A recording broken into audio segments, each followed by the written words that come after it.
Nueva semana, nueva mirada sobre Chile. Bienvenidos, bienvenidas a este nuevo capítulo, un nuevo episodio de ¿Cuál es el punto? Conversaciones con periodistas de Chile. Desde ya los invito a seguirnos en todas nuestras redes sociales, @podcast ¿Cuál es el punto? Y también suscribirse a nuestro canal de YouTube. Aquí abajito es muy importante para nosotros que también se suscriban a nuestro canal. Y rápidamente les voy a presentar a nuestra invitada del día de hoy. Es periodista y divulgadora científica. Tras 20 años de trayectoria y especialización, se ha transformado en una de las principales referentes de la comunicación de la ciencia en Chile. Y por qué no decirlo, también en el mundo. Fíjese que recientemente fue ganadora o está seleccionada dentro de las 10 personas que van a estar en una beca Frontier en la Unión Europea. Esto es un programa del Consejo Europeo de Investigación. Ya el año 2023 se ganó algo así como el Oscar de la comunicación y la ciencia. Fue la primera chilena, de hecho, en obtenerlo y abrir camino también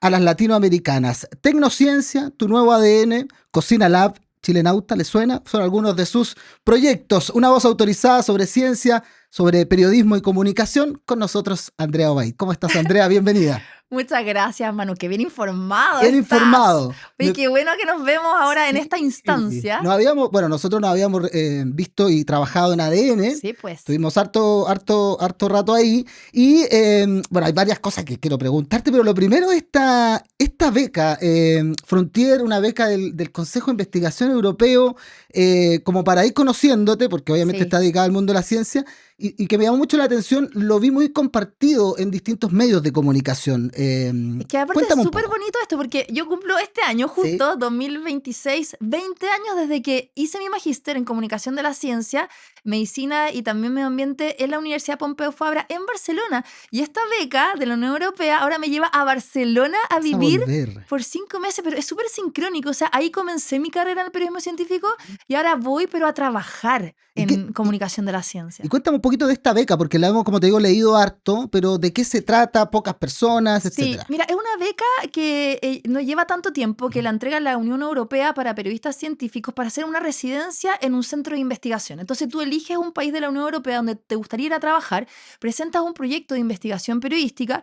Yo lo que presenté fue trabajar en el Instituto de Biotecnología de Barcelona para hacer una investigación en bioorganoides y biomateriales para mejorar las lesiones de médula espinal, es decir, medicina regenerativa que le vuelva a dar movilidad a las personas que están en silla de ruedas. Wow. Entonces me voy 5 meses a investigar eso y tengo que hacer después un producto de divulgación científica, un documental, podcast, etcétera. ¿Qué es a lo que ha estado dedicada en este tiempo? Yo nombraba algunos de los productos que has realizado y que se van diversificando. Cuéntame un poco, te leía también hace poco una entrevista, quizás a propósito de esto, lo voy a leer tal cual, algo así como: la ciencia se puso sexy. Ah, sí, es que yo encuentro que fue difícil este camino. O sea, estos 20 años que he estado trabajando en comunicación de la ciencia, al principio nadie te pescaba. Eran como temas súper de nicho. Yo toqué muchas puertas de los medios de comunicación y todos me decían, no, eso a nadie le importa. Esos son temas como de pequeñas audiencias. Tú tienes que buscar algo masivo. Entonces, yo creo que esta perseverancia de decir, no, esto es importante, y toda esta constancia por tantos años finalmente como que me reconoció. Y yo creo que eso es lo que ha pasado ahora. La pandemia, la crisis climática, la irrupción de la inteligencia artificial, toda la digitalización y además la desinformación creo que han puesto a la ciencia y la tecnología en el lugar que merece y ahora es sexy. Es sexy, Sí. es su momento, Sí, quizás. es su momento. O sea, esperé 20 años para que esto explotara, así que ahora sí que tenemos trabajo, ¿va? Oye, hay trabajo, hay interés, Sí. se hace atractivo también desde el punto de vista, no sé si decirlo así, pero comercial, por ejemplo, Totalmente. ¿verdad? Oye, eso es lo que a mí quizás me han siempre dicho, oye, es que tú tienes la capacidad de ser gestora comercial, porque lo que yo creo y siempre me he definido como una emprendedora de la comunicación de la ciencia. Yo tengo 2 productoras y todos mis proyectos, Manu, ya sean radio, en tele, podcast, libro, etcétera, siempre busco yo el financiamiento y financiamiento privado. Yo trabajo con empresas hace muchos años que me siguen y que me apoyan en todos los proyectos que hago. Porque si uno solo depende del financiamiento público, de los fondos, son muy pocos y además poca plata. Entonces yo creo que ahí está cómo los periodistas también podemos convertirnos en gestores comerciales, en productores ejecutivos y en emprendedores. Oye, emprendedor de la comunicación y específicamente de la ciencia, pero vamos un poquito más atrás. Yo le he hecho esta pregunta a todos nuestros invitados e invitadas, y es rápida, digamos, es ¿por qué periodismo? ¿En qué minuto? Más allá de la ciencia, eso ahí me vas contando, pero ¿en qué momento Ay, hiciste no, es clic? que yo Y tengo una voy. historia así A ver. como súper triste, porque, bueno, yo vengo de una familia de científico y de médico. Mi papá es médico, mi hermano es médico, mi mamá es tecnóloga médica y siempre crecí como en un ambiente de la medicina. Entonces, mi papá, sobre todo, siempre quería que yo fuera psicóloga o fuera doctora, pero yo no tengo guata para ser doctora. No me gusta ver a la gente sufrir, soy asquienta, no me gusta la sangre. Entonces, yo desde chica me gustaba comunicar, siempre fui muy histriónica, tocaba piano, bailaba. em, y me acuerdo que todo esto comenzó porque me gustaba escribir. Yo siempre escribía poesía, desde los 10 años que escribo poesías, cuentos, etcétera. Sí, de hecho todavía tengo mis cuadernos. Yo creo que eso como de comunicar, de ser sensible con el arte, como contar historias, me llevó a estudiar periodismo. Y, Pero fue una pelea con mi papá, me claro, acuerdo. me imagino en ese minuto como cierto temor a la carrera Mi o papá siempre me dijo, tú prejuicio. vas a ser una muerta de hambre si estudias periodismo. Y yo no soy millonaria, pero tampoco me morí de hambre. Y yo creo que finalmente podemos lograr nuestros sueños cuando de verdad te gusta. Y bueno, y después pasó que en este mundo de la radio, que es donde llevo más tiempo, me acuerdo que estaba en la universidad y escuché un día que decían en la 40 principales, decían, estamos buscando al quinto elemento, como a un locutor Locutor, que era ya. locutor y DJ. Y la cosa es que yo justo estaba en la radio, así, onda, escuchándola en el auto, y digo, voy a mandar un demo. Y tenía un amigo que tenía un estudio de radio, que además era productor de radio, y le digo, oye, ¿por qué no me grabáis un piloto? Y me graba el piloto y lo presento y gano. Ah, pero Y bien. así empieza mi O sea, historia siempre en como las con un impulso comunicaciones. o Sí, como sí, como voy y gano, y ahí a los leones, o sea, tenía que sacar a la gente al aire, poner la música, como radio hablar. controlador, Sí, la 40 principales se llamaba Pedidos 40, era un programa que iba a las 9 de la noche, que además te daba el espacio a esa hora de hablar muchos temas que eran tabú. Entonces, así comenzó un poco mi carrera como de verdad en los medios. y con la radio en particular, porque te escuchamos diariamente. Sí. ¿Qué vínculo y qué valor le encuentra hoy día a la radio? Como, no sé si fue de los primeros espacios que se te abrió respecto a la ciencia Sí. en un medio más Mira, masivo. yo en la radio empecé a trabajar en el año 99, cuando Ujú. me gano este concurso en la 40 principales. Ahí me nominan a Revelación Radial de los premios APES. Wow. Sí, me leva Un clásico era súper clásico. los premios APES. Exacto, y ahí no gané, y me acuerdo que me levanta la Radio Carolina, me voy a trabajar allá, y ahí empiezo a trabajar 6 años en la Radio Carolina. Esto Ahí como con voz de esta como más juvenil o más. totalmente, pues ¿Te acuerdas? era como, ¿cómo están amigos? Bienvenidos a Radio Carolina, aquí comenzamos con El Estallido. ¿Cachai? Así era mi Claro. programa, se llamaba El Estallido, y era Uy, como, y era como pero es hablando que. de temas así como Y la música de fondo. claro, y era como un espacio donde podíamos debatir de temas que salían en los diarios. Yo lo conducía con Jaime Pereira. Y era como todo así, la gente llamaba y opinaba. O sea, piensa que yo tenía en esa época más o menos como, estamos hablando del 2000, o sea, más o menos como unos 20 años, 22 años, y era todo un espacio de debate, de conversación que en la radio no era muy común, hecho por jóvenes. Entonces, y tenía que obviamente hablarle de los jóvenes. Y bueno, y así comienza mi historia en la radio, pues, y de Muy en la ahí. era de los 2000 como. Exacto, pues y ahí era pura música pop. Piensa que a mí me tocó entrevistar a todos los famosos, no sé, pues yo hice mi tesis en periodismo de los grupos como de pop, Ujú. Stereo 3, Supernova, los Jackson 5, The Four Seasons, como que hice mi La tesis en la música. radio, toda la historia del pop y rock de la música. Yo creo que siempre me gustó mucho la música, pero ya cuando hice mi magíster en el 2006 ya me metí como en el tema del periodismo Oye, científico. pero antes yo, no sé si me dieron bien el dato, pero hay una anécdota, o no sé si una anécdota, pero tú cubrías, no sé si derechamente farándula, espectáculo, no lo digo con ni un prejuicio, lo digo solo con algo muy distinto a lo que haces hoy. Totalmente. Es que, bueno, yo cubrí espectáculos en la tele y en el diario. Yo trabajé muchos años en la televisión. De hecho, trabajé en el Pase lo que pase de TVN, trabajé en el Matinal del 3, en el Bienvenidos, cuando estaba la Carla Constant con el Iván Valenzuela. Yo era panelista de espectáculos, el 2003. Ya, ese era Sí, me tocó cubrir todos estos reality, los 14 de la fama, protagonista de la fama, de las la música. las teleseries machos, de esa época te estoy Ok, hablando. Yo era como la reportera que iba ahí cuando estaba el Yerko Puchento, en el 13, ahí estaba. full espectáculo. Fue un espectáculo y también yo trabajé en la tercera desde el año 2003 al 2006 en espectáculos. Y ahí me tuve una anécdota muy heavy porque me acuerdo que en esa época estaba toda esta polémica de la Kenita Larraín, que se había casado con el Chino Ríos. Icónico. ¿Te acuerdas? Y que la Kenita estaban en Costa Rica y la Kenita llega a Chile en silla de ruedas con una bota. Eso es meme y es todavía Bueno, la retina colectiva. llega mi editor y me dice, ¿quién tiene pasaporte vigente? Yo era la única de la sección que trabajaba en espectáculos de la tercera. Te vas a Costa Rica a perseguir al Chino Ríos y no vuelves a Chile sin que tengas una entrevista del Chino. Wow. Manu, me paro afuera del hotel, ¿sabes qué? Yo lloraba, le decía, Chino, por favor, si no me das una entrevista a mí me echan, te lo suplico. Y me dio la entrevista y salió, fue portada, fue la exclusiva, golpe. Y después me mandaron a reconstruir toda esta pasada de la Kenita la Reina en el aeropuerto. Claro. Tuve que ir al aeropuerto, entrevistar a toda la gente, saber por qué había salido en silla de ruedas, cómo había llegado en Chile. Tuve que ir a entrevistar a Juliana Sotela, la ex esposa del Chino Ríos. Fue heavy. Y eso marca en mi carrera un punto de inflexión. Y yo digo, yo no quiero esto. O sea, yo no quiero seguir persiguiendo a los famosos, porque me tocaba perseguir a muchos famosos en la tercera. Tenía que quedarme a veces hasta las 3, 4 de la mañana esperando que salieran para ir a buscar entrevistas. Yo así como con mi termito de tecito, muerta de frío. Dije, no, yo quiero hacer un periodismo que sirva para la sociedad. Sin hablar mal de mis colegas que hacen espectáculos, pero era lo que yo estaba sufriendo en ese momento. Algo te hizo clic respecto como al sentido, me imagino, ¿no? Del esfuerzo diario. Sí, y yo creo que ahí volvió un poco como esta formación que yo tenía en mi familia de siempre estar relacionada con los temas médicos. Entonces, como este clic que me hizo esta situación y también muchas cosas que me pasaron en espectáculo, que fue un grupo muy espectacular, pero yo no quería eso para mi carrera. Dije, no, voy a ver otras cosas. Y ahí empiezo a buscar lo que estaba pasando en Europa y en Estados Unidos. Y en Europa, principalmente en el diario El Mundo, El País, La Vanguardia, habían secciones de ciencia y tecnología. Y había muchos científicos que se habían convertido en divulgadores científicos. Y en Estados Unidos, los periodistas se subespecializaban en temas de ciencia. Yo dije, para allá quiero ir. Y ahí postulé una beca en el año 2005 para ir a hacer mi magíster en comunicación de la ciencia a Barcelona, en la Pompeu Fabra, y quedo seleccionada.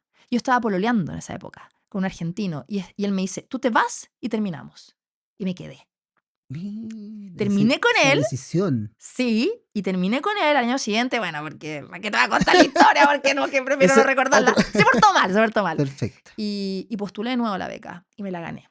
Y ahí me fui el 2006 a hacer mi magíster. Persistente, ahí sí, y ahí comenzó todo. Pero había, o sea, sentiste que había un espacio que a lo mejor, por ejemplo, eso acá en Chile, ¿cómo estábamos? En esa época no había muchos periodistas especializados en ciencia y tecnología, pero sí yo debo decir, y siempre lo destaco, para mí, quien a mí me inspiró y un poco me motivó en este camino fue Hernán Holguín, que tenía su programa Mundo, gran periodista científico, y que él, acuérdate que cuando fue a hacer todos estos reportajes a Estados Unidos para ver la última tecnología, él se hace un escáner y le descubren cáncer gástrico.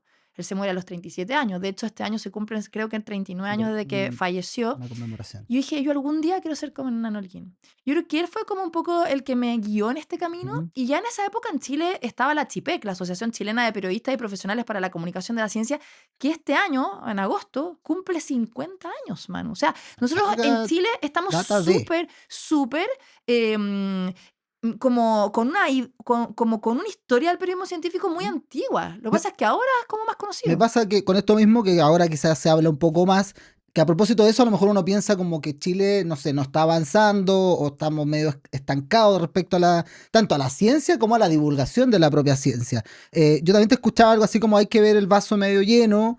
Veamos el vaso para ver qué tenemos de lleno, qué tenemos de vacío. Mira, primero en ciencia tenemos una asociación que empezó hace 50 años con Hernán Holguín, otros próceres como Nicolás Luco, el Mercurio, Sergio Prenafeta, Eduardo Reyes, la Nancy Ortiz, la Inés Llambías, o sea, personas que llevan muchos años, la Vicky Quevedo, haciendo comunicación de la ciencia. Lo que pasa es que antes éramos muy pocos, yo me meto justo ahí y ahora es como un boom. Y ahora en Achipec, que son como 160 socios, no solamente hay periodistas, hay muchos científicos que se han convertido en divulgadores científicos. Entonces, si tú miras, está lleno de influencers científicos en las redes sociales, como el Gabriel León, como la Tere Paneque, el profe Massa, que son científicos que han abierto estos espacios a más científicos que quieren comunicar. Se creó una red que se llama Olivino, que es paralela a Chipec, que son solo científicos, y eso tiene como 300 divulgadores que son parte de esta red. Por otra parte, si tú comparas a Chile con otras asociaciones de otros países, somos la más antigua. Todos los países de Latinoamérica tienen sus asociaciones, o la mayoría, y ahora nosotros creamos con todas las asociaciones Repepilac, que es una red de comunicadores y divulgadores científicos de Latinoamérica y el Caribe. Y por otra parte, los medios de comunicación por fin ahora están dando el espacio. O sea, si tú ves, todos los medios de comunicación tienen un espacio para la ciencia, la tecnología, la salud y el medio ambiente, y la gente busca esos temas. Y qué importante hacerlo desde el chequeo, por ejemplo, Sí. desde la ética periodística, lo hemos conversado acá, a diferencia, por ejemplo, de lo que circula de sobremanera en redes sociales. ¿Cómo ves el tema de la ciencia, la desinformación? Sí. Tú me preguntabas también por el tema, porque yo había querido estudiar periodismo. Yo creo Sí, que a medida que uno estudia periodismo, después ejerce como periodista, son distintos los desafíos que uno va teniendo. Quizás en un minuto mi desafío era abrir estos temas de ciencia y tecnología a la sociedad, que más medios le dieran el espacio. Creo que lo fui logrando, pero yo creo que ahora el gran desafío que tenemos es la desinformación. O sea, cómo la desinformación está generando toma de decisiones cerradas por parte de las personas, desde no vacunarse, todas estas teorías conspiracionales, terraplanistas, o que la gente cree que lo que dice en las redes sociales es lo correcto, y hay gente que le cree y hace cosas que después terminan afectando incluso su vida o incluso pueden llevarlo a la muerte. Y ahí yo creo que tenemos un foco muy importante en educar e informar a los adultos mayores y también a los niños, que son como los más susceptibles.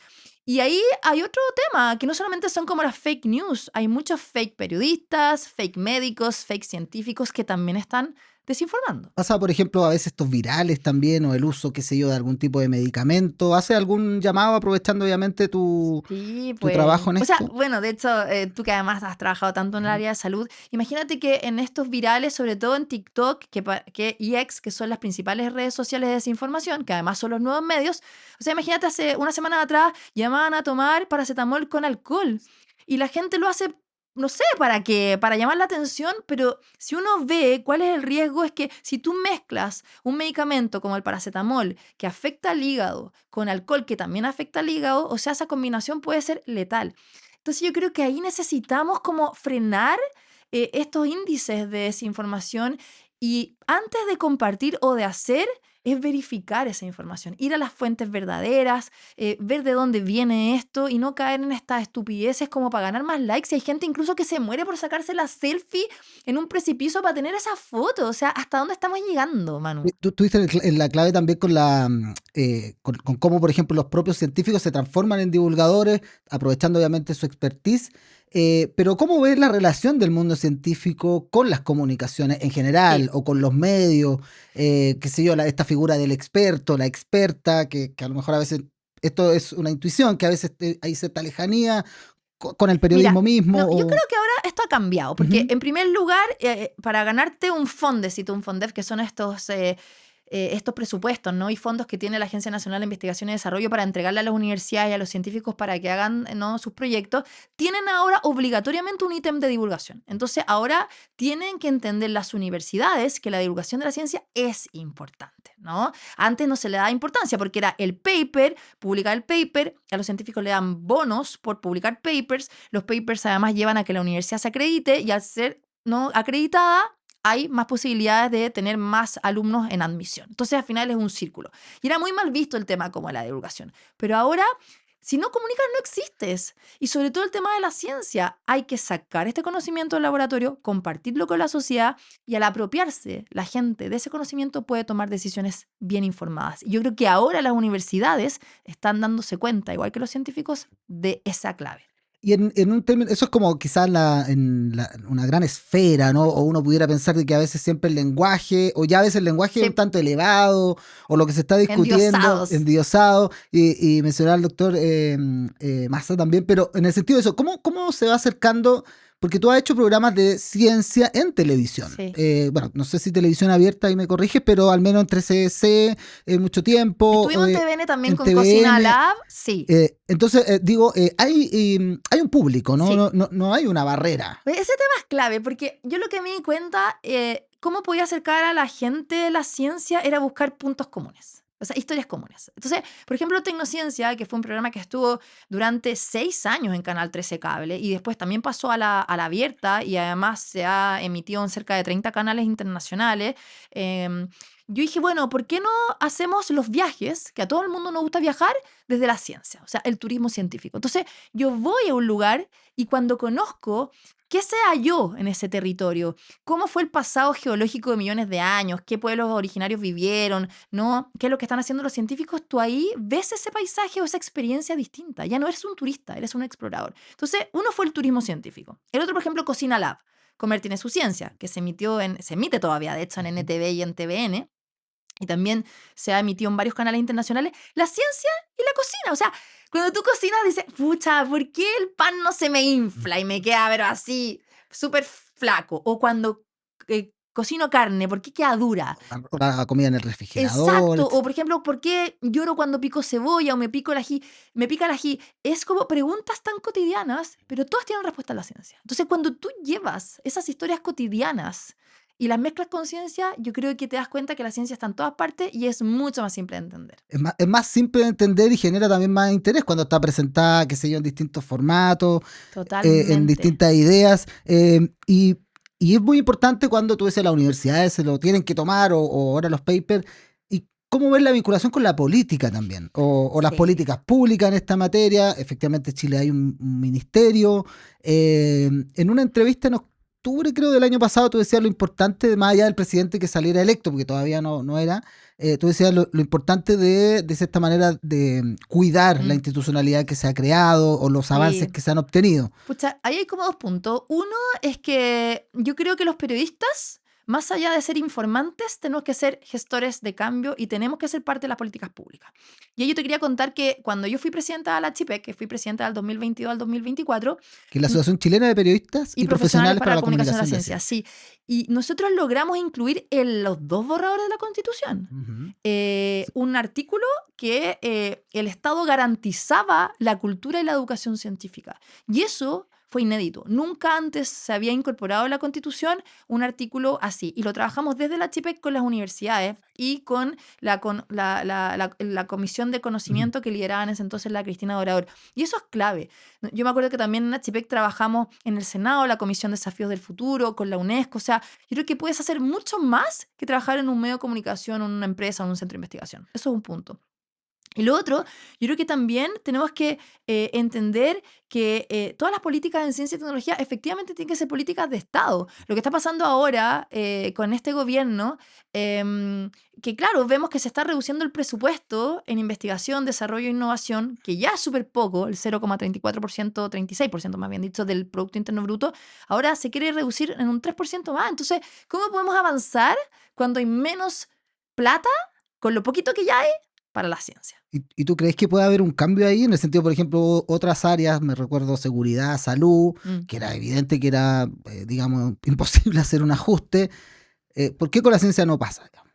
Porque yo creo que todavía muchas personas ven a la ciencia como un gasto que no es necesario, que a lo mejor la ciencia es solo para hacer ciencia básica o para publicar libros o que no da trabajo, que fueron algunos de los comentarios que, por ejemplo, hizo el presidente Castro en un inicio. Ahora eso cambió porque cuando vimos la entrega de la Estrategia Nacional de Ciencia y Tecnología, que creó el Consejo Nacional de Ciencia y Tecnología, que es una entidad independiente del Estado, ¿no? Pero que asesora a la presidencia, yo creo que ahí hubo como un cambio y también el Ministerio de Ciencia presentó su plan de acá al 2030 con objetivos súper claros. Yo creo que acá el objetivo es tener más inversión por parte de las empresas, que haya más innovación, más transferencia tecnológica, con la aprobación además de la ley de transferencia tecnológica, y están poniendo un foco muy grande en la inteligencia artificial. Entonces yo creo que para allá va, pero creo que tiene que ser como más equilibrado, o sea, entre ciencia, tecnología, transferencia tecnológica e innovación, porque finalmente no puedes hacer transferencia tecnológica si no has partido con ciencia básica. Y te ha tocado ver desde el nacimiento del Ministerio de Ciencia, por ejemplo, Sí, ¿verdad?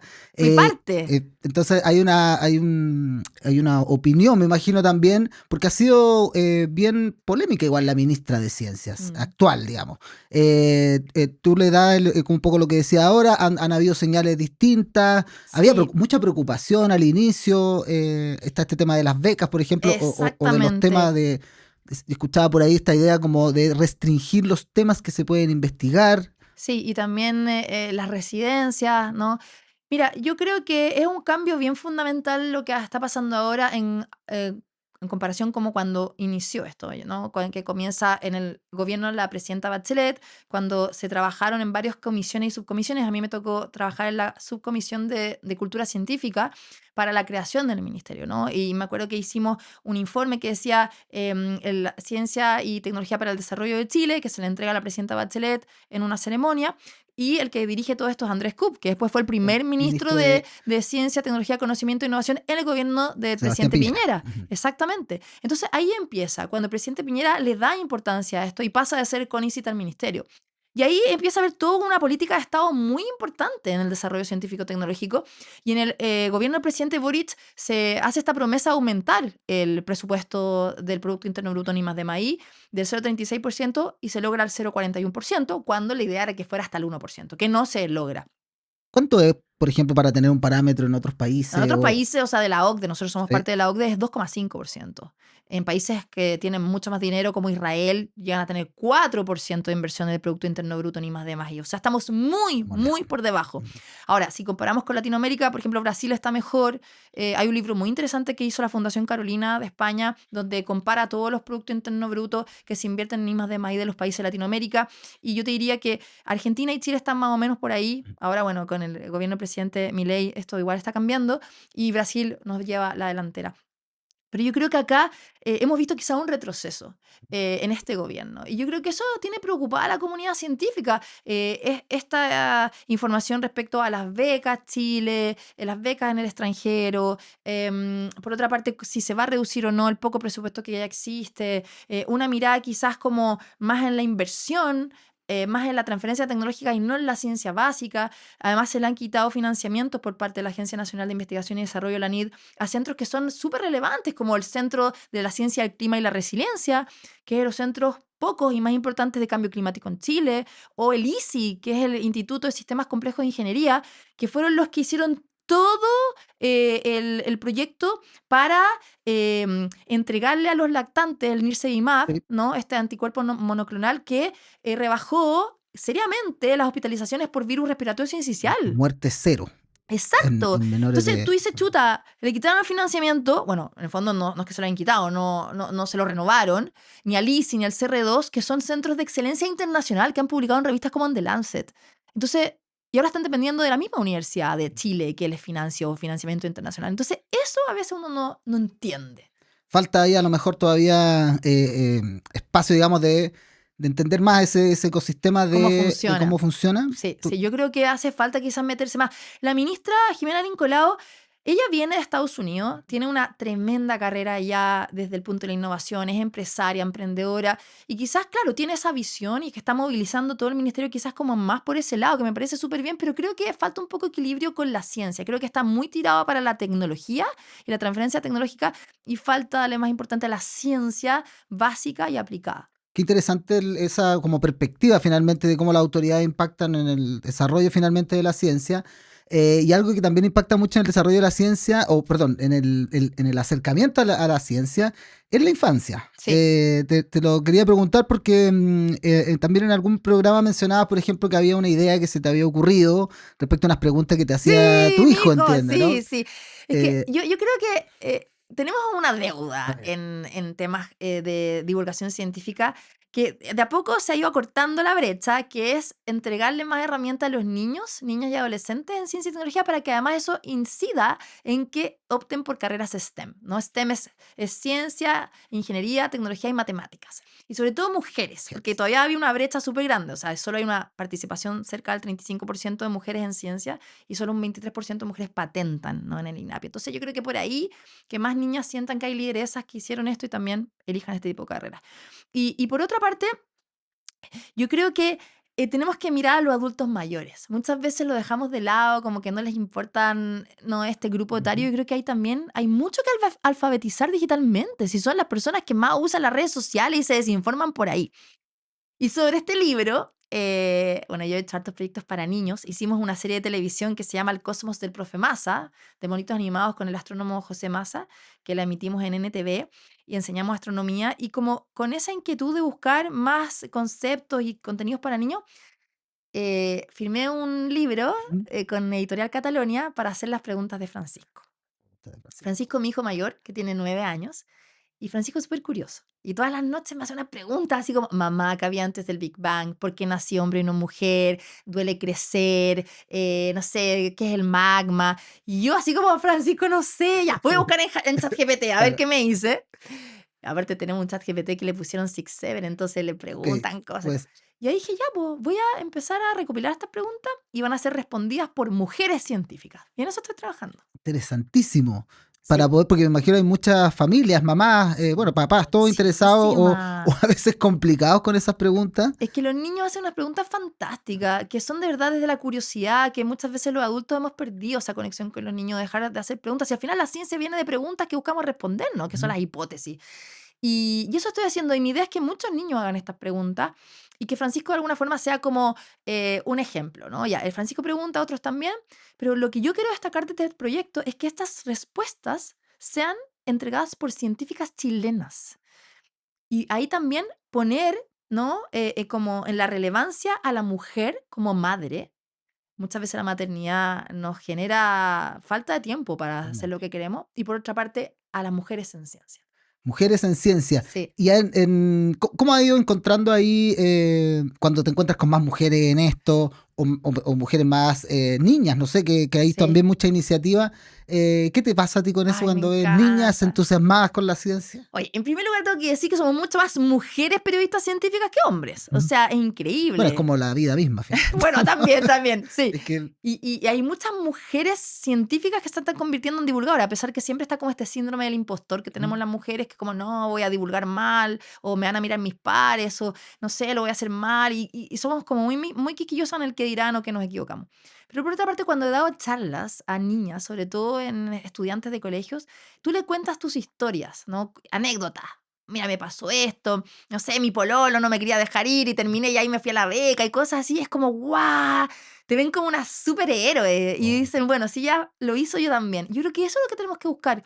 Más lideresas que empoderen a niñas de que si tú fuiste capaz de hacerlo, a pesar de miles de adversidades, ellas también lo van a poder hacer. qué inspirador y qué momento a veces de recoger y quedarse con eso y seguir construyendo. Sí, Aprovechando tu acercamiento a la ciencia, nosotros teníamos algunas preguntas a ver si le puede servir a nosotros y a la ya. audiencia, pero me refiero como a recomendaciones, como por ejemplo, tú mencionabas a alguien, pero por ejemplo, un científico o científica chilena que deberíamos conocer. Oye, es que hay demasiados. No ¿Alguno? sé, hay demasiados científicos chilenos. Bueno, obvio que para mí, mis mentores y que yo los quiero con tanto, tanto cariño, porque además me han ayudado mucho, es el profe Massa, sin duda. O sea, José Massa, astrónomo Premio Nacional de Ciencias Exactas. María Teresa Ruiz, también astrónoma y Premio Nacional de Ciencias Exactas. Para mí, ellos me han ayudado muchísimo, me han enseñado muchísimo. Creo que hay que conocerlos sí o sí. Otro gran partner para mí es Gabriel León, también gran divulgador científico con el cual hemos hecho muchos proyectos juntos.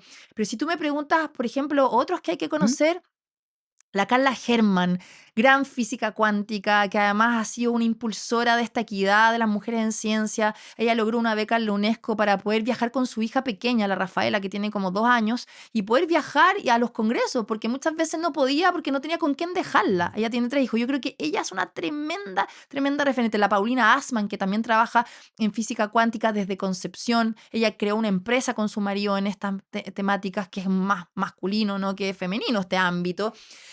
Por ejemplo, en temas de psicología infantil, por ejemplo, que son ciencias sociales, la Stefanela Costa Cordela, que trabaja en apego, mentalización, la Carolina Simón Goodstein, que es la primera paleontóloga buzo en Chile, que vino de Brasil y que ha hecho grandes descubrimientos paleontológicos de dinosaurios en el norte de Chile, el Cristian Salazar, también gran geólogo y paleontólogo, pero de mujeres te podría dar una lista gigante, o Está sea, bueno el ejercicio, digo, porque hay esa muchísimas gente nos va a ver ahora y mujeres, pueden por ahí ejemplo, no después sé, googlear la doctora Claudia Cortés, gran infectóloga. infectóloga, ¿no? Janet Davant, gran La también pandemia ayuda un poco a esto, ¿no? O sea, digo, experta en salud pública. La ujú, pandemia ayudó mucho a visibilizar mujeres en ciencia, en tecnología. Bueno, no sé, te estoy dando así como con la gente que yo he trabajado, pero mujeres o los mismos premios nacionales, que son pocas. La ujú. Dora Alvir, que es de nanotecnología, la Mónica Rubio, también astrónoma, la Cecilia Hidalgo, que era la presidenta de la Academia de Ciencias. Esas son como las más Buenísimo. como antiguas, pero jóvenes Hay demasiadas que están haciendo muchísimo. Buenísimo, buenísimo. Tomamos nota ahí Ya, para que la conocer. inviten en otro podcast de científicas. Totalmente. Una tecnología que te entusiasme. Ay, yo soy, pero experta en la IA. Sí, es Ya, mi mejor amigo el ChatGPT Plus, porque lo pago, ok. y Cloud. O sea, no hay día que no use esta tecnología.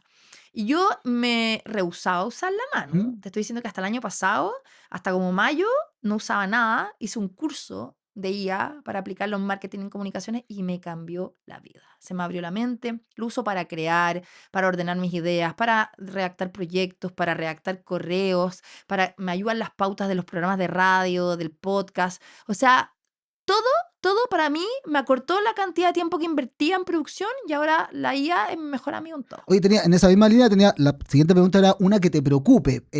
¿Te preocupa igual la inteligencia artificial? ¿Hay desconocimiento y por eso se genera cierto temor? Esta idea como muy de se nos va a acabar el trabajo, No. como algo medio No apocalíptico. tengo cero de miedo. De hecho, la otra vez me entrevistaron en las últimas noticias y el título decía, la IA no nos va a quitar el trabajo. Y yo creo fielmente en eso. Lo que yo creo es que le va a quitar el trabajo a la gente que no sabe usar la IA. Todos tenemos que usar la IA para optimizar el trabajo. En las empresas, en las universidades te están obligando a usar IA, te están capacitando porque eres más productivo con la IA, sin duda. Ahora, lo que es importante es que no tenemos que dejar la creatividad, el pensamiento crítico, el pensamiento matemático, de lado, dejándosela solo a la IA. Creo que hay que complementar. A lo que sí le tengo miedo y trato de también restringirlo en mi casa es el uso de las pantallas en los Eso. niños. Eso me da miedo. ¿Más relacionado quizás a las redes sociales o...? Es que, ¿sabes qué? Yo creo que los niños y adolescentes ya están con acceso muy temprano a las redes sociales y sobre todo a YouTube y estas cosas. Y eso también te lleva a que los niños desde los 6 años estén con acceso a la pornografía. Y esto porque no hay un control parental. Los papás estamos cansados. Es como ya, acá está el celular, el tablet para que me dejes trabajar un rato o para poder descansar un rato. Y no estamos encima. Y los niños vulneran los controles parentales. Entonces, ¿cómo podemos poner límites también en el acceso a pantallas y estar más presentes con nuestros hijos que dejarles solamente la pantalla?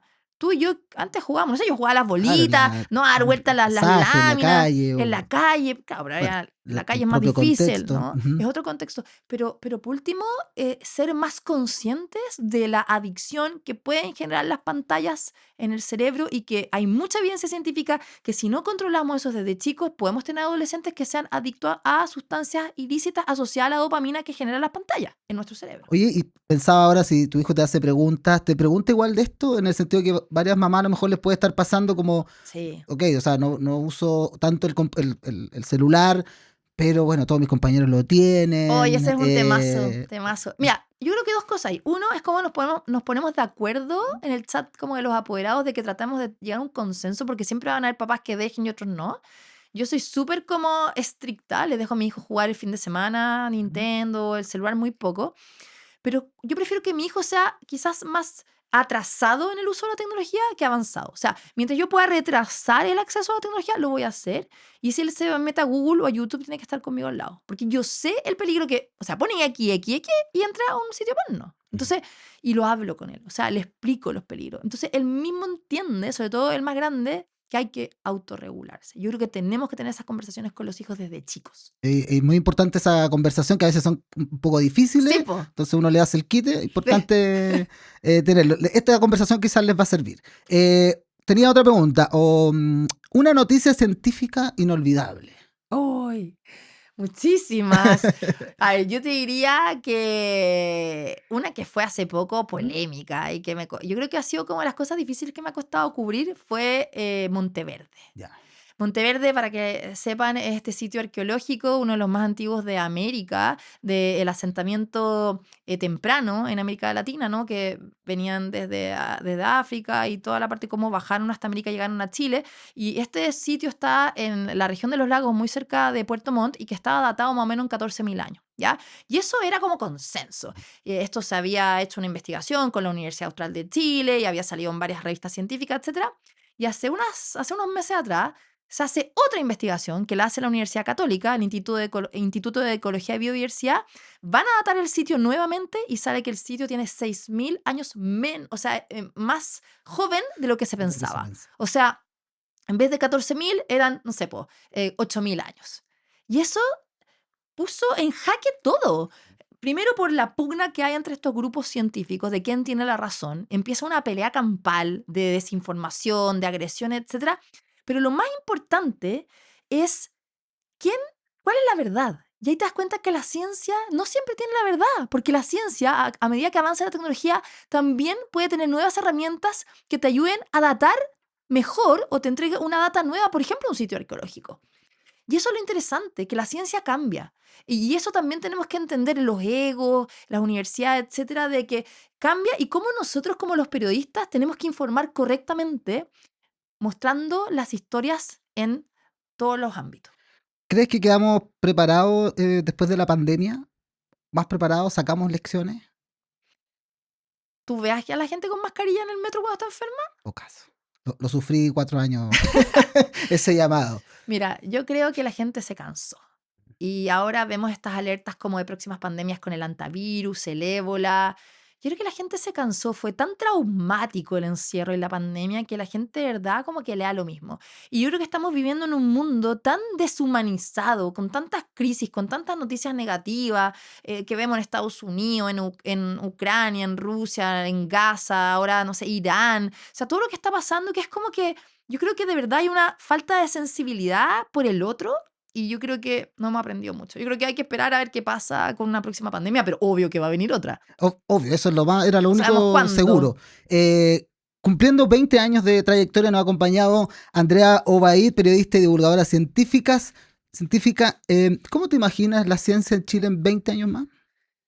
Ay, no sé, yo creo que estamos como en un momento que no tenemos respuesta a muchas cosas. Lo que sí sé es que en mi caso no hay techo para seguir creciendo. O sea, yo creo que ahora estamos en un momento clave para la comunicación de la ciencia. Yo invito a que las universidades tengan cursos de especialización en comunicación de la ciencia o cursos que sean de elección, que haya más media training en los científicos por parte de la universidad, en las empresas para comunicar, porque recordemos que hay que aprender a comunicar para ganarte un fondo, para vender un pitch, para, no sé, dar una charla, para llegar a la gente, impactar a la sociedad. Yo espero que en 20 años seguir haciendo lo mismo, con que haya más espacios, y yo creo que vamos a hacer nosotros nuestros propios medios. Yo creo que ahora todos los científicos o divulgadores pueden, con las plataformas digitales, ser sus propios medios. Yo creo que van a haber muchos cambios.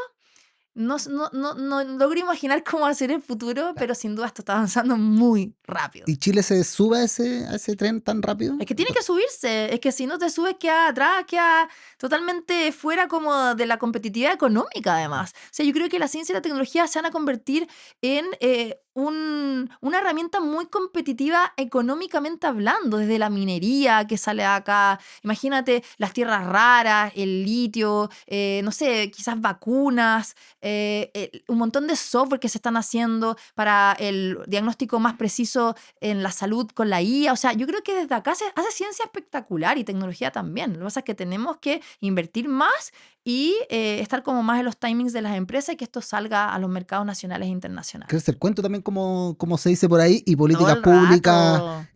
acorde, ¿no? Lo que Sí, conversábamos un poco y tiene que... trabajar colaborativamente entre científicos, comunicadores. Yo creo que hay mucho por hacer, como que todo el ecosistema se una y yo creo que uno de los puntos súper, súper importantes es que todos quieren que la divulgación de la ciencia tenga una presencia mayor en nuestro país y que todas las universidades, centros puedan dar a conocer lo que hacen.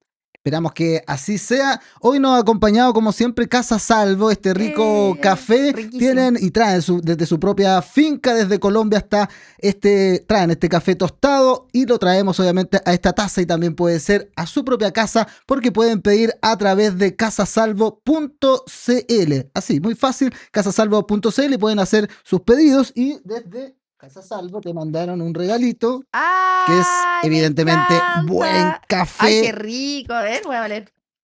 Excelente. Me encanta. Excelente. Gracias, Manu. Cafecito para ti. Y también, a propósito que hablábamos de los libros, me imagino que eres una férrea lectora. Mira, ahí tenemos unos libritos. No sé si lo alcanza porque la idea es que puedas tomar alguno. ¿Saco uno? Sí, échale una mirada si los A puedes ver. tomar para que veas si alguno te gusta, porque son de nuestra librería Qué La güey, Feral, me una encantan. librería independiente que encuentras online en www.librerialaferal.cl y también en todas sus redes sociales @librería La Feral. La Feral, seleccionado tienen literatura, ensayo, narrativa chilena y divulgación. Y obviamente dicen que lo mejor es que no recomiendan los libros pensando en lo que te gusta leer o lo que está de moda, sino que obviamente en lo que te gusta leer. Librerialaferal.cl. Oye, me encanta el libro de bolsillo, así que este está ideal. Excelente. Y ese ¿Viste? Este es sí.